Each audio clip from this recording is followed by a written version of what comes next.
because you could always just do, leave a bunch of steps out. Okay. All right, so the first thing is you have ice cream. So there might be a trace amount of protein, but not a significant amount. So the fat and the carbohydrate, we're going to digest, it's going to go down to the small intestine. So two things happen. Any of the long chain fats that are going to be there, they're going to bind to the cutting microns. Cutting microns go to the lymphatic system and then carry the fats to the fat cell. Now the guy's, he's already eaten, or she, I can't remember if it's he or she, is already eaten during the day. We said the glycogen's already been resynthesized, so that's not going to be an issue. The medium chain and the short chain, short chain fats, along with the let's see, not even right. Along with the monosaccharides are going to be sent via the portal vein to the liver. But we know once in the liver, they're all converted to glucose. So that glucose is either going to be processed in the liver, or that glucose also will go to, some of that glucose will get into the fat cell.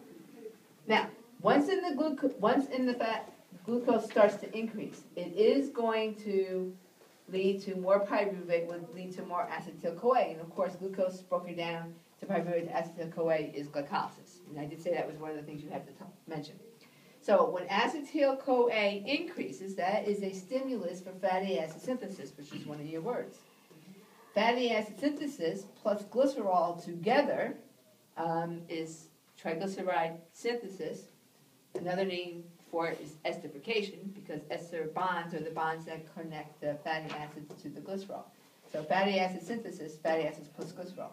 So now we've made triglycerides. These triglycerides are endogenous. We made them in the body, which means they're carried by VLDLs. So VLDLs carry the fats also then to the fat cell. So now we got chylomicrons carrying the triglyceride to the fat cell.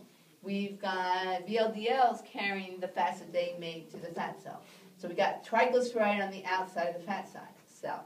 So on the outside of the fat cell, we have breakdown of the triglyceride, which is called lipolysis, which is activated by lipoprotein lipase. Lipoprotein lipase is the lipase that is on the outside of the cell. We break down the triglyceride to 3 fatty acids and glycerol. 3 fatty acids then in the cell would be resynthesized to triglycerides or reesterified. And that's what happens when you eat an ice cream sundae. So, are there any questions? So, again, we'll try and do another 1 or 2 before, the end of the quarter. But you will have to do one of these for final. You will be able to use your notes, but you do have to, it doesn't have to be neat, but you do have to have the right steps in the right order. So any questions? Other flowcharts we keep looking at is, so this is, it's going into the short, medium, long chain of the body that's already been satisfied, already been covered. Right. So the keys here, the key stuff here is glycogen levels have already been refilled. Because if glycogen levels have not been refilled, then this glucose would be what? Be used to resynthesize glucose. And so that's the whole problem with that big push on fat-burning exercises. Because if you're doing lower intensity fat-burning exercises, then the next time you eat next time you eat extra carbohydrate, if you've never depleted your glycogen, then you're going to make fat from it. So really, at the end of the day, you're going to either be up fat or down fat, depending on how many calories you burn for the total day. Not specifically what you burned during that exercise. Make sense? Yep. Is there another name for fatty acid synthesis?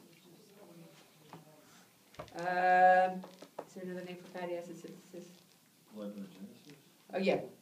No, that would be making of triglycerides. Right, so lipogenesis is triglyceride synthesis. I don't know if there's another one for fatty acid synthesis or not. And of course, the glycerol here goes back to the liver. And then the reason why the fat cell takes some glucose up is because the glucose it takes up, goes through glycolysis itself, a small amount, but enough to generate glycerol, so that when the fatty acids come into the fat cell, that the triglycerides can be made. Good? Like real good?